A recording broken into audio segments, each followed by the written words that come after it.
I'm sick of it. I'm sick and tired of being so calm, cool, and collected in my real life. I hate it.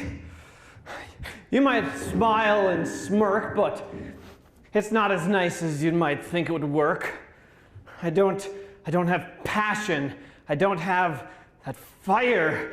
I don't have any catharsis. At least not in reality. And that's why transition into a character is so amazing, so wonderful. You get to feel emotions you don't normally feel. You can look at people in a different light. You can imagine what it's like to be someone else. You can become a different character on stage, and through a rehearsal process, you just might become a better person. We're all typecast into our own narratives, into our own stories.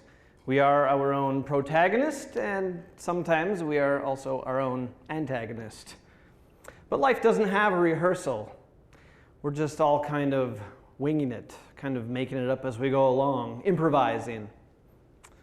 But what if we could rehearse life? What if we could practice perception, practice empathy, practice better posture?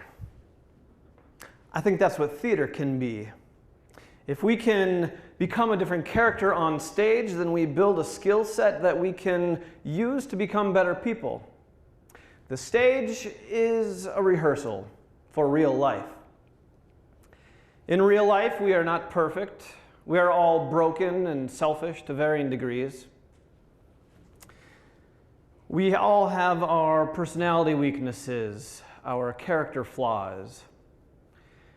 Let's just face it, we could all use a little bit of coaching, a little bit of rehearsing, a little bit of improving. Just look at the real world. All the crime, the lack of empathy, the lack of respect, the tendency for humans to put up walls and moats rather than build doors or bridges.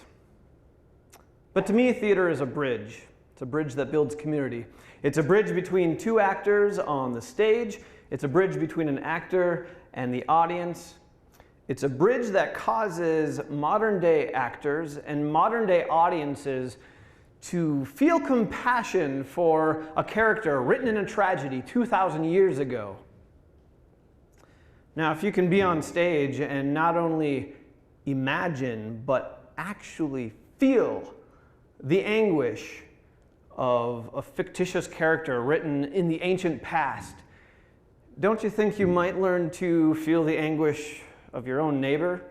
Don't you think you might develop some empathy, some perception? Don't you think you might develop skills to become a better person, build community?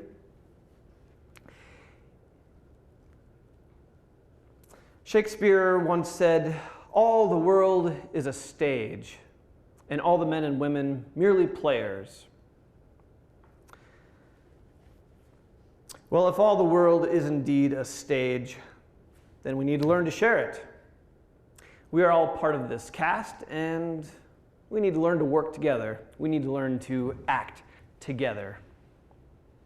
I know that real life experiences on stage and journeys of transition into character can seep their ways into our own realities, into our own real lives. I know this because I've experienced it. A couple of years ago, the Grand Rapids Players produced the musical Chicago. And I was cast to play Amos. Although Mr. Flynn, he kept calling me Andy, but my name was Amos. Spineless Amos. Melancholy Amos, who took the rap for his wife when she murdered the man that she was jazzing.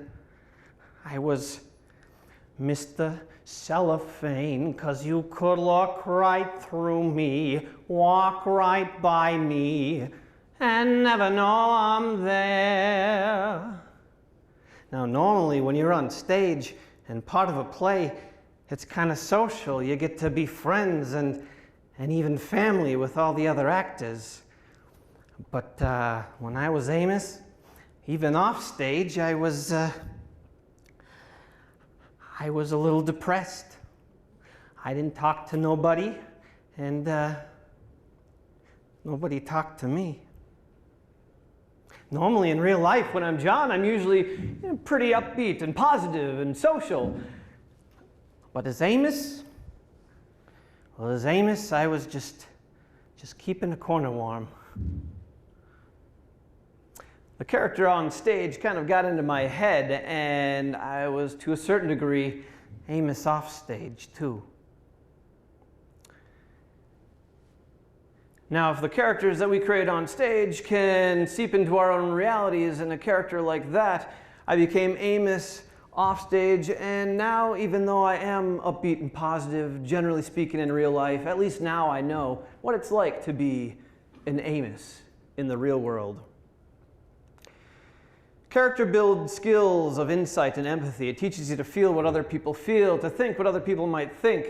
And as mentioned earlier, I'm a pretty calm and collected person in real life. But earlier this year, I was playing Japheth in the play 2x2. And when I found out that the world was going to wipe out the entirety of humanity, and that my father Noah was just going to sit there, he was just going to sit there and let it happen, I was mad. Now, normally in real life, as John, I really don't get angry. But as Japheth, I was furious. And it felt kind of good. I kind of liked it. Normally I don't get that catharsis. But playing Japheth, I could release those emotions I normally keep bound. I could understand anger because of being a character on stage. And then there are weird things that confirm to me that the lessons on stage, good or bad, transfer themselves into your everyday life. Like this summer, I played Paracchio in Much Ado About Nothing. Now, I took some inspiration from Edwin for my character, and oh boy, the adaptation that we did had my character saying, oh boy, and oh yes, my Margaret, quite a bit. Well, here we are, months later after the show was done, and I still find myself saying, oh yes. Not only that, but the speech impediment I developed for my character lingers on, and I'm still trying to get rid of this lisp. As actors, we use certain skills and insight to transition into character on stage. Method acting, if you will. Sometimes those transitions are so deep that they reflect back into our own realities. If we can use methods and imagine what it's like to be another character and have those same feelings on stage, don't you think we might learn to imagine what it's like to be other people, build skills of empathy, and therefore become a better person? We could develop skills of empathy, respect, and compassion. So if Shakespeare is right and all the world is a stage, then by George, we should rehearse. Oh yes, we should rehearse. So that we can maybe learn some empathy and become better people and affect the world in a better way. So that's all I have to say about that. Well, thanks for listening, and I hope I didn't take up too much of your time.